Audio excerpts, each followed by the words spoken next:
सभी तरह के प्राणियों का जीवन अनमोल है।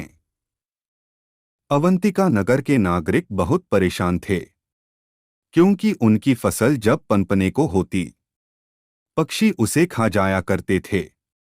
फसल बचाने के लिए उन्होंने सोचा कि कोई ऐसी युक्ति निकाली जानी चाहिए जिससे यह व्यर्थ का कार्यभार कम हो। इस हेतु नगर की प्रजा राजा के पास गई। यह सुन राजा को बहुत क्रोध आया। समस्या की गंभीरता को समझते हुए राजा ने सैनिकों को आदेश दिया कि नगर के सारे पक्षियों को मार दिया जाए। सैनिकों ने आदेश माना और नगर के सभी पक्षियों को मार दिया। सभी नागरिक खुश हो गए और खेती की नई तैयारी में जुट गए। बहुत अरमानों के साथ बीज बोए गए और पक्षियों का डर न होने के कारण किसी को पहरेदारी नहीं करनी पड़ी। लेकिन जब फसल काटने का वक्त आया तो अगले वर्ष अनाज बोने तक के लिए भी अनाज नहीं मिला। यह देख सभी अचरज में थे।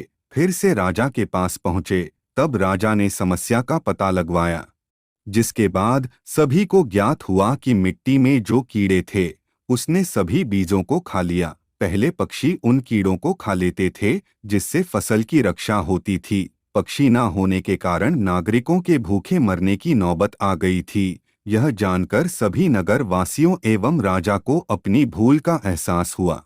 समस्या के समाधान के लिए सभी नगर वासियों ने पक्षी पाले, साथ ही पास के नगर से पक्षी लाए गए। तब कहीं जाकर कुछ वर्षों के नगर की व्यवस्था में सुधार आया। इससे सभी को ज्ञान मिला कि पृथ्वी में सभी प्राणी का विशेष महत्व है। सभी जीवन के लिए एक दूसरे पर निर्भर करते हैं। पृथ्वी में कोई भी प्राणी का जन्म व्यर्थ नहीं है, इसलिए सभी का सम्मान करना चाहिए। संतुलन बनाए रखने के लिए सभी को एक दूसरे का सहयोग कर जीवन व्यापन करना चाहिए। यह सृष्टि का चक्र है जिसे किसी को भी तोड़ना नहीं चाहिए। अगर ऐसा करते हैं तो सभी को बहुत बड़ी विपदा का सामना करना पड़ता है। जिस प्रकार नगरवासियों को करनी पड़ी, प्रकृति के नियमों के विरुद्ध चलना विनाश का रास्ता है। यह एक शिक्षाप्रद हिंदी कहानी है जिससे सभी को ज्ञान मिलता है। हम सभी को हर प्राणी का आदर करना चाहिए और सभी का सहयोग कर जीवन व्यतीत करना चाहिए। सभी तरह के प्राणियों का जीवन अनमोल है। आपको यह कहानी कैसी लगी कमेंट अवश्य करें। साथ ही अपने दोस्तों से शेयर करें।